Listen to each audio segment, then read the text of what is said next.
Waalaikumsalam warahmatullahi wabarakatuh. Perkenalkan, nama saya Wuryanto dari Salatiga. J. Tadi saya ingin ingatkan, yang orang ketang itu at least paling tidak itu Pak. Apa? Paling tidak. Agak didekatkan, mic-nya agak didekatkan biar mulut. agak jelas nih. Terus Apa? saya setuju dengan MTA nggak usah punya kartu kredit. Saya trauma. Kartu kredit. Ya. Oh Nggak ya. usah, saya trauma Pak. Ya. Jadi saya udah 20 tahun yang lalu saya menikmati kartu kredit. Saya sekarang udah nengok gedung yang banknya itu udah nggak suka. Itu ya setuju nggak perlu punya kartu kredit. Traumanya kenapa? Coba. Dulu waktu agak didekatkan Bapak, ya, biar jelas. Dulu waktu saya di kantor, datangi marketingnya, kita tinggal nulis saja. Memang kita waktu pembelanjaannya itu nikmat. Ada tamu dari Perancis, kita temani. Tahu-tahu kebobolan. Tapi alhamdulillah udah selesai. Yang pasti saya udah kapok. Ya. Itu yang kemudian akan saya tanyakan. Beberapa kemarin tuh saya melihat running stack di media elektronik. Redaksinya kurang lebih stopnya begini. Seruan dari RI2 ormas supaya bisa mempromosikan Islam moderat. Kalau saya ingat ormas itu kan ingat yang enggak. Nah, Islam moderat itu yang bagaimana menurut Rasulullah? Itu. Kemudian amal ma'ruf nahi mungkar. Kalau amal ma'ruf ringan. Begitu nahi mungkar, saya mencoba Pak untuk membantu memberantas 303. 303 itu KUHP perjudian. Saya cari tahu, saya tanya sama seseorang, piye masalah perjudian ini piye iki? Wis ora sah, udah kuwi diculik. Artinya apa? Kalau saya mengekspos masalah perjudian, saya punya resiko. Tapi kalau saya diam aja, saya takutnya apa? Lemah iman. Tapi semenjak Ferdi Sambo Juragan 303 itu perjudian tiarap semua. Jadi sekarang saya nggak bisa menyelidiki. Nah, apakah sepatut saya itu menghindari lemah iman untuk perjudian, kita bisa ikut memberantas atau serahkan aja sama polisi? Demikian akhir kata. Wassalamualaikum warahmatullahi wabarakatuh. Waalaikumsalam warahmatullahi wabarakatuh. Ya, jadi kartu kredit tadi ini langsung dari pelakunya. Kalau saya tidak bisa menceritakan bagaimana trauma terkait kartu kredit, karena belum pernah. Belum pernah. Tapi beliau trauma betul. Ini bukan hanya khayalan, bukan hanya omong kosong. Beliau sampai betul-betul mengatakan trauma. Trauma ini beda dengan takut loh ya. Trauma ini lebih dalam daripada itu. Tom-tomen.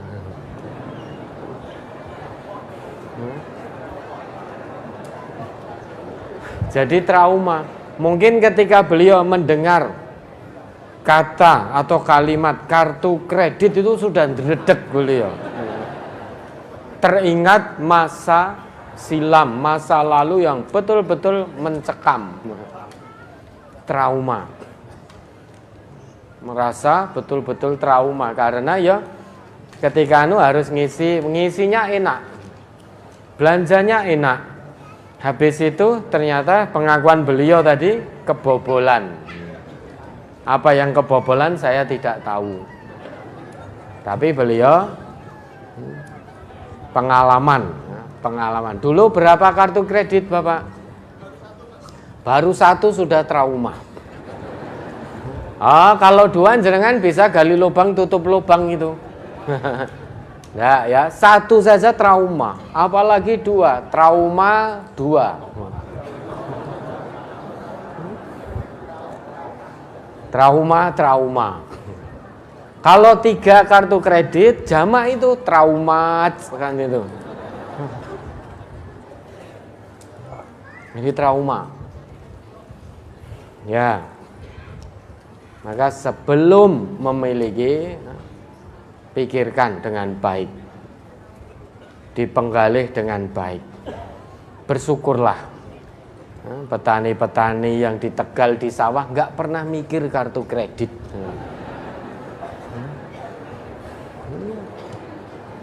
Mikirnya pacule landep opora kan itu. Iya, tedas opora, nggak pernah mikir kartu kredit. Bersyukur itu. Ya. Kemudian yang kedua, Islam moderat. Setuju gak dengan Islam moderat? Setuju Islam moderat, tapi yang bagaimana gitu loh. Islam moderat itu Islam yang rahmatan lil alamin. Rahmatan lil alamin itu yang disampaikan terkait Islam itu sumbernya dari Quran dan Sunnah, maka itu rahmatan lil alamin. Quran diturunkan, Nabi diutus untuk menyebarkan Al-Quran, itu tujuannya rahmatan lil alamin. Tujuannya untuk atau sebagai pembawa rahmat bagi semesta.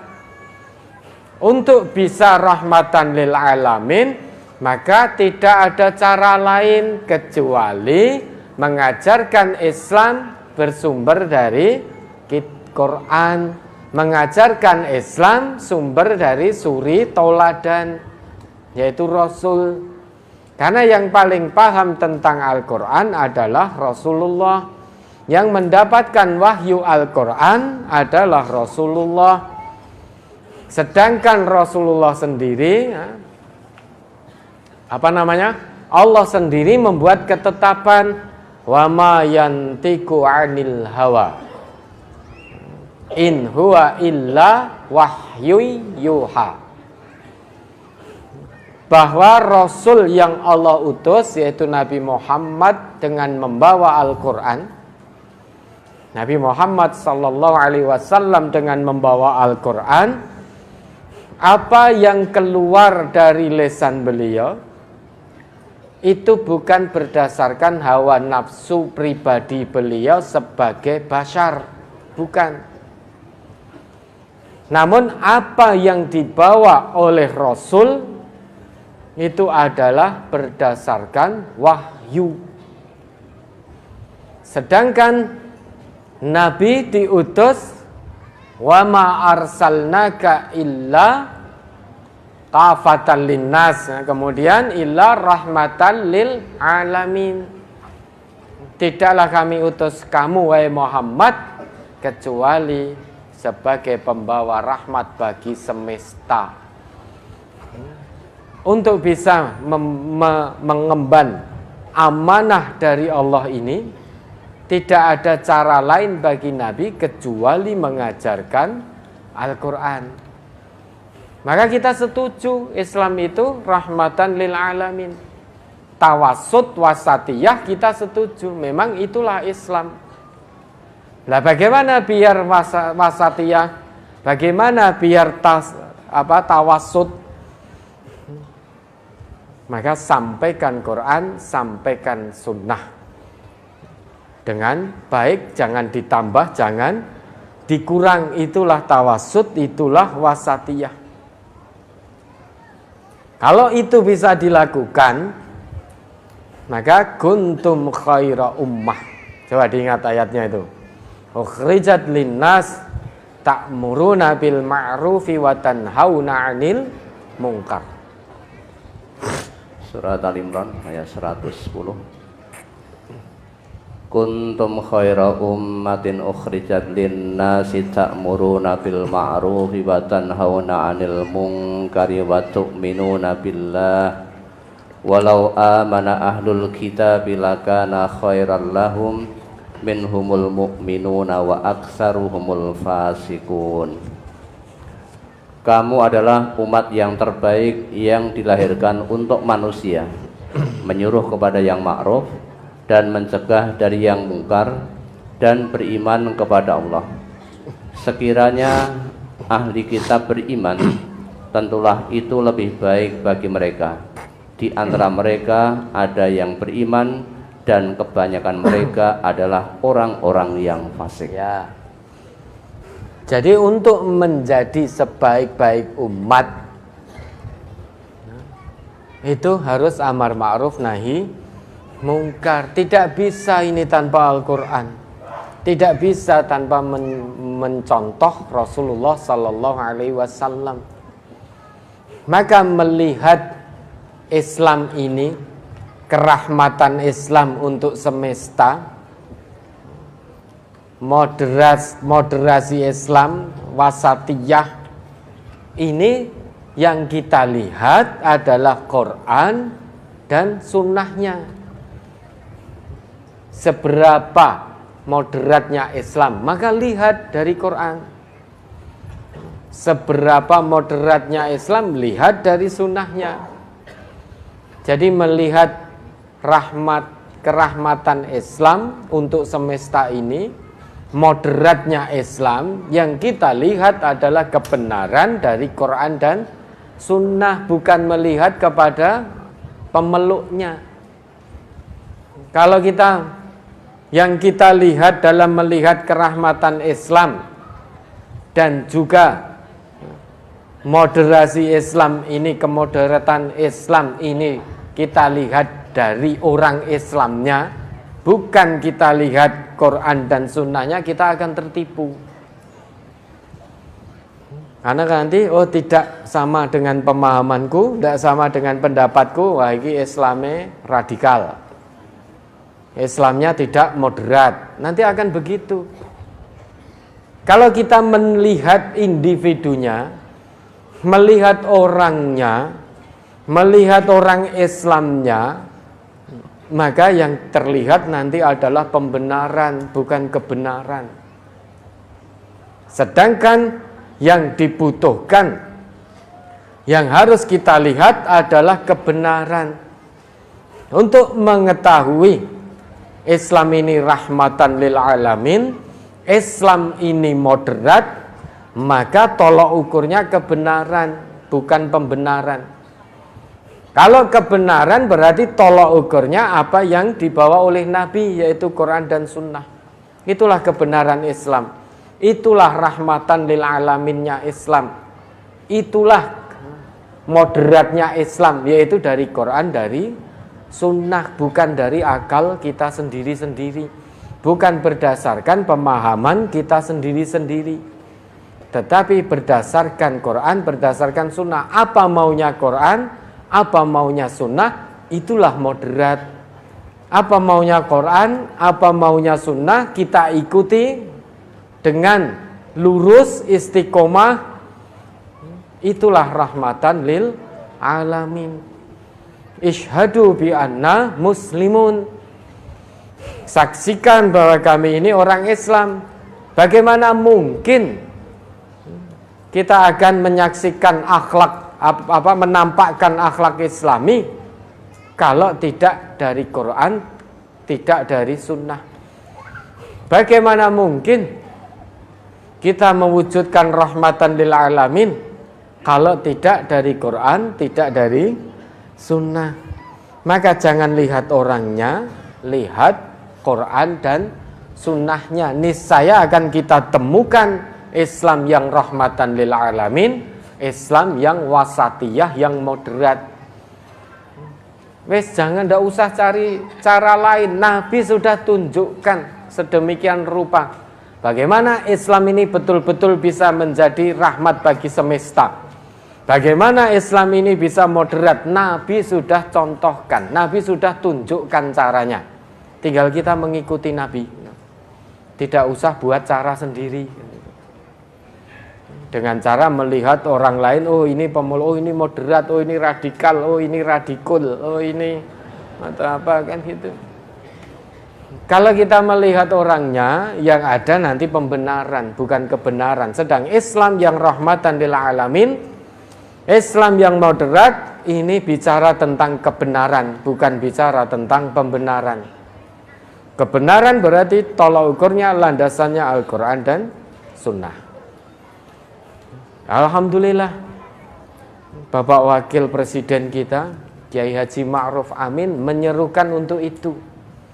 Ormas-ormas untuk menyebarluaskan Islam yang moderat. Alhamdulillah, berarti beliau menyeru ormas Islam itu untuk menyuarakan terus Quran Sunnah, dan alhamdulillah sudah terus dilakukan oleh MTA sejak 50 tahun yang lalu. Ya, maka melihat Islam rahmatan lil alamin, Islam moderat, itu jangan melihat orangnya, jangan melihat kelompoknya, jangan melihat individunya, tapi lihat bagaimana maunya Quran, bagaimana maunya Sunnah. Itulah moderat, itulah rahmatan lil alamin. Karena Quran langsung dari Allah, berarti untuk menjadi moderat, untuk menjadi rahmatan lil alamin, Allah sudah tunjukkan caranya dalam Al-Quran. Dan kemudian langsung dipraktekkan oleh Nabi. Caranya ini. Sehingga jadilah Islam rahmatan lil alamin dan betul-betul moderat dengan diamalkannya Quran dan Sunnah. Ya, ini yang kedua. Yang ketiga, dengan apa kenal Ferdi Sambo?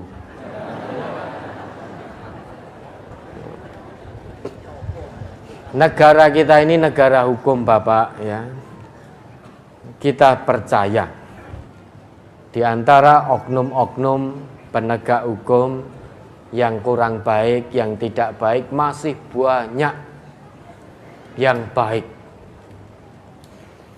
Negara kita negara hukum, kita tidak punya kewenangan. Napa saged jenengan mengadili Ferdi Sambo? Kan tidak bisa. Serahkan pada hukum. Serahkan pada hukum. Hukum di negeri kita menjadi panglima. Kewajiban kita tinggal mendoakan. Mudah-mudahan pengemban amanah penegak hukum di negeri kita ini betul-betul dikuatkan hatinya, azamnya oleh Allah, sehingga berani untuk menegakkan hukum, sehingga sanksi aturan tidak hanya tajam ke bawah, namun sama-sama tajam ke atas. Kalau ke atas itu harusnya lebih tajam lagi. Kalau ke atas harus lebih tajam lagi. Ya, kewajiban kita tinggal mendoakan.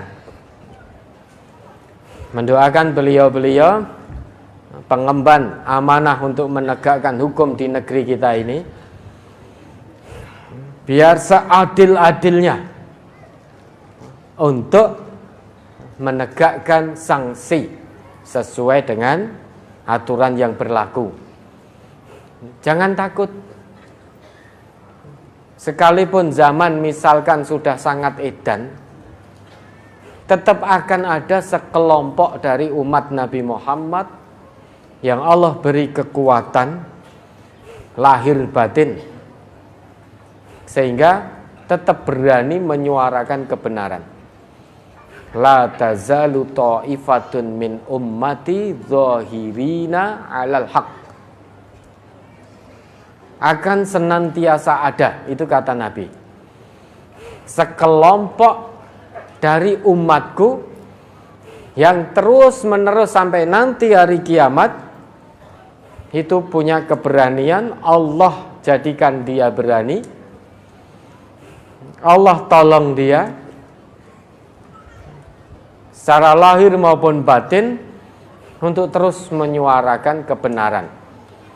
Sehingga dia benar-benar menjadi tentara Allah di muka bumi ini. Walillahi junudus samawati wal ard. Tetap akan ada,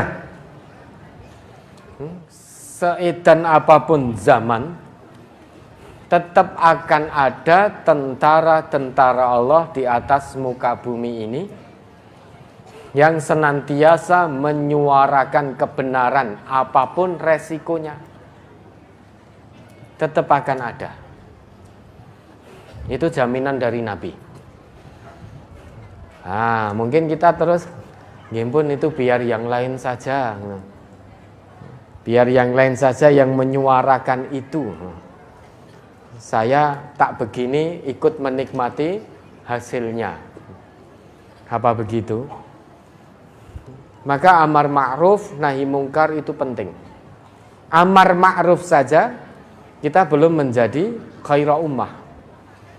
Nahi ma'ruf saja tanpa amar ma'ruf itu juga, nahi mungkar saja, mencegah kemungkaran saja tanpa amar ma'ruf itu juga belum menjamin kita jadi khaira ummah. Amar ma'ruf saja tanpa nahi mungkar juga tidak menjadikan kita khaira ummah. Maka umat Islam harus bersinergi. Apalagi penduduk negeri kita ini mayoritas beragama Islam. Pengemban-pengemban kebijakan mayoritas beragama Islam. Mudah-mudahan memberikan kebijakan-kebijakan beliau-beliau itu dilandasi keimanan dan ketakwaan, dilandasi bimbingan dari Allah dan juga Rasulullah, sehingga terjalinlah amar ma'ruf nahi mungkar. Salah satunya negeri kita ini negeri hukum. Kalau memang ada kemungkaran, kita tidak bisa mencegah karena tidak punya kewenangan, baik dengan kekuatan karena tidak punya kewenangan, ataupun kita tidak bisa memberikan nasihat dengan lisan, maka pilih cara yang terakhir, yaitu dengan hati. Dengan hati berarti kita benci terhadap perbuatan kemungkaran itu. Kebencian hati terhadap kemungkaran itu menandakan kita masih punya iman daripada tidak punya. Masih punya iman meski lemah daripada tidak punya. Tapi kalau hati kita condong, senang dengan perbuatan itu, maka selemah-lemah iman pun kita tidak punya. Ya, kalau Bapak tidak punya kewenangan di negeri ini untuk mengadili, ya dinasihati. Kalau ternyata nasihat-nasihat sudah diberikan tidak digubris, ya tidak apa-apa. Tetap tunjukkan bahwa hati kita benci terhadap kemungkaran itu. Sedikit pun kita tidak mendukung. Artinya kita sangat membenci perbuatan itu. Biar iman tetap ada, tetap punya meski lemah. Selain itu doakan. Mohon pada Allah pengemban-pengemban amanah yang masih jujur, masih adil, betul-betul dijaga oleh Allah, dilindungi oleh Allah, dan ditolong oleh Allah, hatinya ditenangkan oleh Allah, keselamatannya dijaga oleh Allah, dan doakan negeri yang kita cintai ini menjadi negeri baldatun thayyibah wa rabbun ghafur. Kenapa? Karena kalau negeri akhlaknya rusak, maka tangeh lamun, mustahil negeri itu menjadi negeri baldatun thayyibah wa rabbun ghafur. Innamal umamul akhlaqu ma baqiyat fa in humu zahabat akhlaquhum zahabu. Sesungguhnya keadaan satu bangsa itu tergantung akhlaknya. Kalau akhlak satu bangsa itu hilang, akhlak penduduk bangsa itu rusak, maka bangsa itu pun juga akan turut rusak, jauh dari pertolongan Allah. Maka terus kita berdoa. Berdoa, dan jangan berdoa saja. Mulai dari diri sendiri untuk berubah. Untuk berubah. Ibda' binafsik. Ya, mudah-mudahan Allah melindungi bangsa yang sangat kita cintai ini dari orang-orang yang tidak punya akhlak, dari orang-orang yang tidak punya budi pekerti, dari orang-orang yang memang oknum-oknum yang tidak bertanggung jawab, inginnya hanya merusak, inginnya hanya untuk memenuhi ambisi pribadi. Mudah-mudahan Allah melindungi negeri ini dari oknum-oknum seperti itu. Ya, ada lagi?